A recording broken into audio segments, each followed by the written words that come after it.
What is love? What is true love?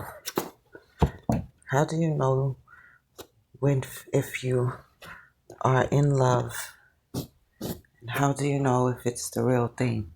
If you've never had, if you've never been in love, if you've never experienced love, how do you know when it finally reaches your doorstep? Finding love is like digging and looking for a rare diamond in the middle of Central Park. Damn near impossible. And if you find it, you're one lucky motherfucker. Because you're going to come across a lot of fake gems that want to present themselves as the real thing, walking around with wearing masks and creating illusions and confusion to avoid or to hide the fact that love don't exist for them. But how do you know that? How can you identify when you have found true love? Is it an emotion? Is it butterflies in your stomach? These feelings of cotton candy butterflies and lightning bolts? No, that ain't it. That's infatuation. That's lust. That's desire. We confuse those things for love. If I'm turned on by you and you make me hot, oh my God, this must be love. But then when the turning on and making you hot ain't doing it no more, what is left? Is there something else about that person that you with, that you love, that you're willing to like, you know what, besides, even though we can't, have sex like that anymore, or whatever the situation is, do you still love that person enough to be with them under certain circumstances beyond your control? Or even if it's in your control, do you have the strength? Are you in love with that person enough to fight the battle in which that is trying to tear you apart? Which one of you are strong enough to want to take on that challenge? Because love is not always happy go lucky. That shit can get ugly, it can get nasty, and if you don't really truly in your heart love, or in love, because there's a difference between love and in love. And there's a difference between loving somebody and liking somebody. So you can love somebody and not like them. And I have been with somebody in that situation in my past. I loved him to death. Loved him. Though we even have a daughter together.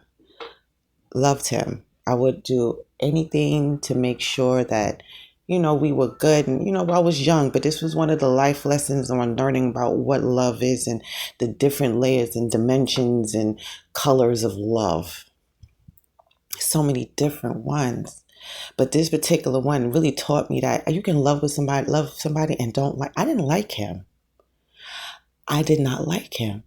I didn't like him as a friend. Like, we couldn't be friends. Like, we were it was our relationship, what we had as far as being together, boyfriend, girlfriend. Then we had our daughter. So it became he and I and our daughter, and we kind of just had that. We just parented.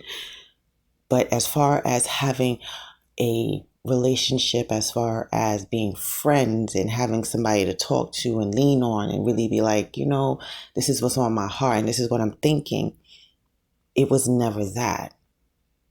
So I didn't really like, and it was certain things about him that I would sit there and like, if I stay with this man because of my daughter for all these years, and because we were even planning on getting married and everything, and it was just like, yo, I don't even, do I really, I mean, I love this dude, but do I like him enough to spend the rest of my life with him?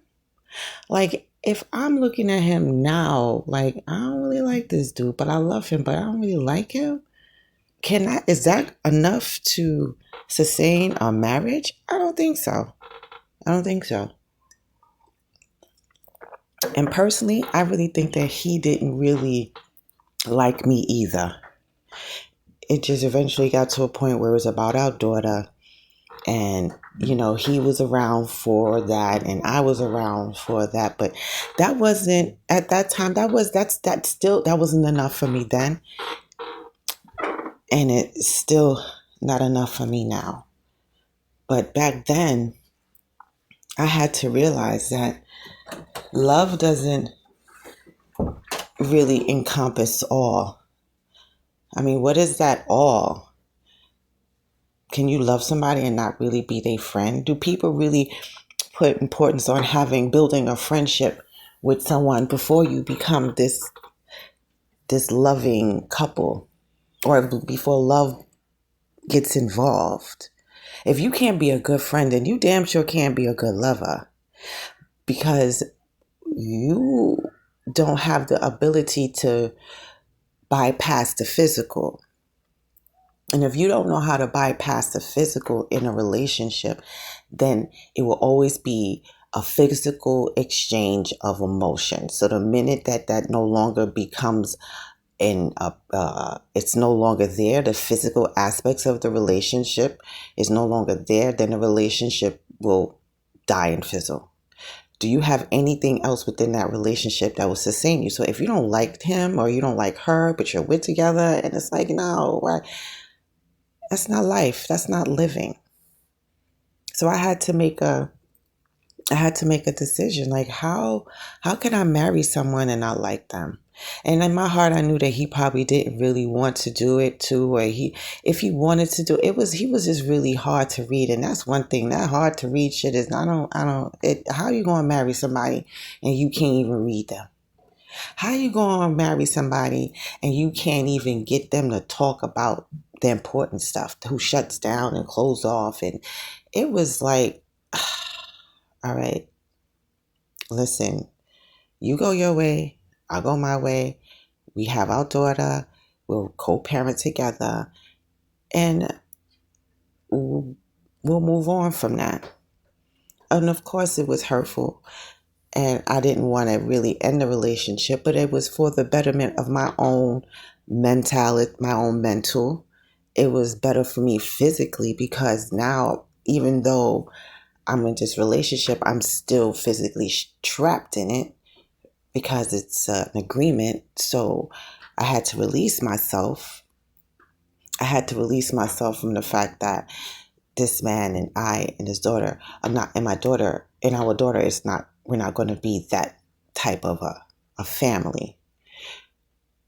And that to me was hard, because when you have a vision in your head of what you think your life is supposed to go, and it doesn't go according to your plan, it can be very disappointing and disheartening and heartbreaking, and you have to go to the trauma of it all. But we have to look at the brighter side of it all. Now that it is over, or things have changed for you, now you have an opportunity to really discover what it is that you want, what moves you, how you want to move forward, how the next relationship is going to be. Every relationship, whether it be personal, be family, professional, if those relationships end, those are only stepping stones for you to learn about yourself, become more whole with who you are and what you want and what you desire for your life, and move forward without having the regret. Don't ever live in regret. So whatever it is that you want to do, if you want to find love, if you want to discover love, and you want to know what it's about, my biggest lesson through all of this is first of all and first and foremost, have a relationship with God, have a relationship with yourself. Love yourself first. I want you to be so totally in love with yourself that if love finds you or you don't find love, you are content with the love that you have with yourself, with your family, with your friends, your community. Wherever you draw your love from, draw it from yourself first. Don't bring into your life other people to fill your own cup with love, because once they start pouring, what are you left with? Never leave yourself high and dry. Never leave yourself without love for yourself. And once you have that, love will show up. It will be for you, and you will know it, and you will see it, you will feel it, you will even taste it. It'll be so much more clarity to your life and what your expectations and what you want, and moving in the flow of things. So I wanted to just share that was on my mind today, and wanted to reach out to you guys, my lovely divine ones, and share this message that was on my heart. So have a great day. Move forward with love for yourself. And I will talk to you on the next installment. Have a great day. Bye.